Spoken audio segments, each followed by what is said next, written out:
Hello and welcome to Justice. I'm Judge Jeanine Pirro. Thanks for being with us tonight. This is a problem of the president's own making. He's been president for 5.5 years. When's he going to take responsibility for something? I draw but one conclusion. Barack Obama is intentionally using the immigration crisis as an excuse to change the demographics and ultimately the electorate of this nation. The latest, a Trojan horse, adding to a long line of scandals, screw-ups, shocking stupidity, or maybe shocking shrewdness. Yes, a Trojan horse, using children to advance his political party, his agenda, and his legacy. As coyotes, human smugglers hired to bring children into the United States, deliver them by the thousands with the help of Mexico, a public health danger, a law enforcement nightmare, and yet another tax burden is created courtesy of Barack Obama. Now you say, come on, these are babies. This is a humanitarian crisis. And I say, we all love babies, but most of the babies coming here are between the ages of 14 and 17. And 3/4 of those 14 to 17-year-olds are males. So much for that image of Border Patrol spending all their time changing diapers. And I've got more bad news for you. Gang signs located at the holding facilities enticed those male teens to join MS-13, one of the most violent gangs in the world. And it's no surprise, 3 weeks ago, I told you what was happening. It is the Obama administration knowingly creating a public health time bomb by sending tens of thousands of illegal immigrant children across the country with potentially dangerous infectious diseases. And now reports confirm scabies, a flesh-eating mite, tuberculosis, chickenpox, lice, foot and mouth disease, strep throat, as well as sexually transmitted diseases. And here's the good news. You ready?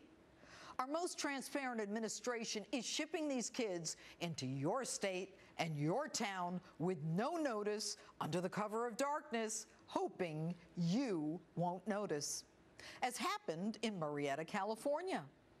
This is how it works. Each child is given a form, one easily duplicated, by the way.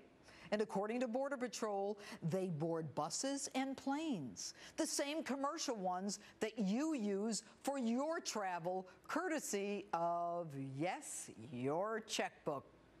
Now, once dropped off with virtually no supervision, they walk off. Border Patrol agents and healthcare workers report there is no testing for vaccinations or tuberculosis and say they've been threatened with arrest if they discuss the contagious diseases. They can't even take their phones into these centers for fear that they might take a picture. So why are these kids even coming here? The president says this influx is a result of the desperation and the violence that exists in Central American countries. But do we even know if these kids are from Central America? When in 2012, the United Nations reported individuals from terror-prone Somalia were traveling to Central America to illegally enter the United States. So far this year, almost 60,000 kids have entered illegally. No country in the world would allow its border to be infiltrated by people without identification who haven't even been screened. And what is the president doing to stop this, you ask? Nothing. And who is facilitating the flow of this more than 1,700-mile trek? None other than our good neighbor, Mexico. Now, you may recall then-President Felipe Calderón lecturing Congress a few years back, telling us, "My government does not favor the breaking of the rules. I fully respect the right of any country to enact and enforce its own laws." But then went on to say he didn't agree with the Arizona law that was just passed, to which and for which he then received a standing ovation. And guess who's shipping these kids on trains illegally in violation of our laws that they so-called respect to infiltrate our border? Mexico. For sure, these kids are not paying for that transportation as they ride on trains through Mexico. So who gives Mexico the right to ship them to us? Why aren't they keeping them or housing them? Why aren't they sending them back?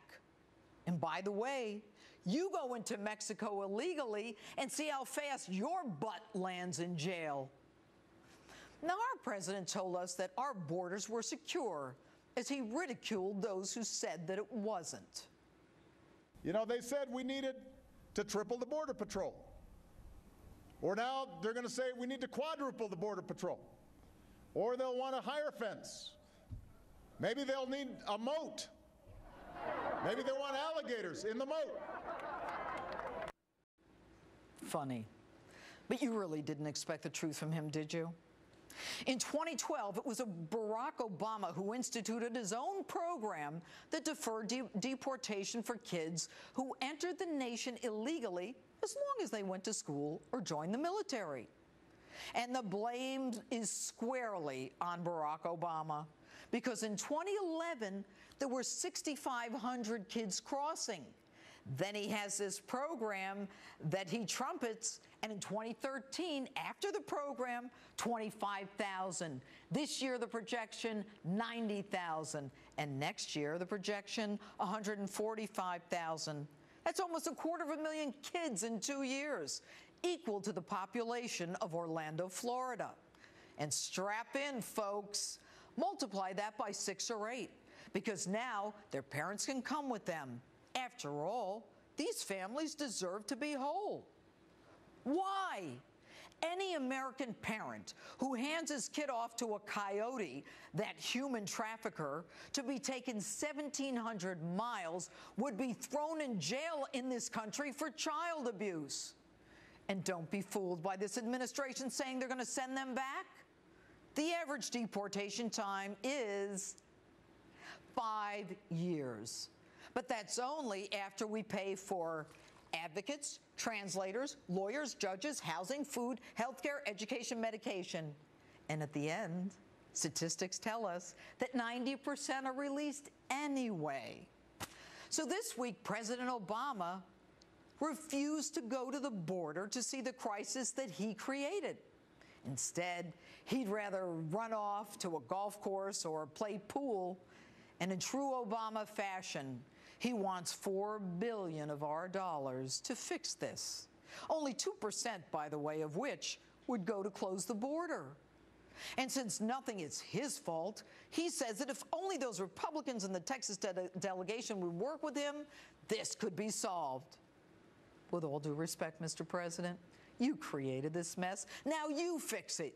You invited them in. Now you solve it. Take that pen and that phone of yours and make it right. The first order of government is the protection of its people. Do you really think that the drug cartels and the gangbangers and even terrorists aren't taking advantage of this migration through our wide open border?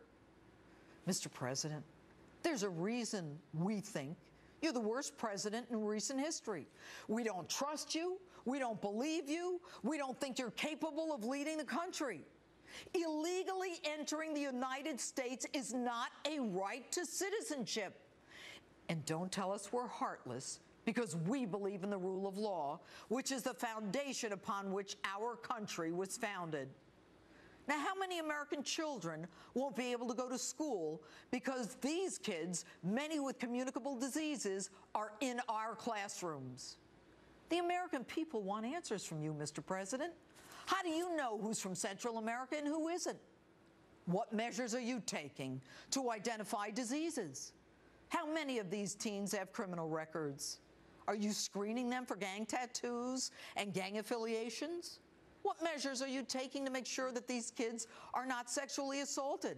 And why are you not deploying the National Guard to the Texas-Mexico border to stop what you know is coming? Why is our Border Patrol 45 miles from the border? Once they enter the country, they're accorded constitutional rights. Why aren't you kicking them back to Mexico at the border? And why aren't you closing the border? Why?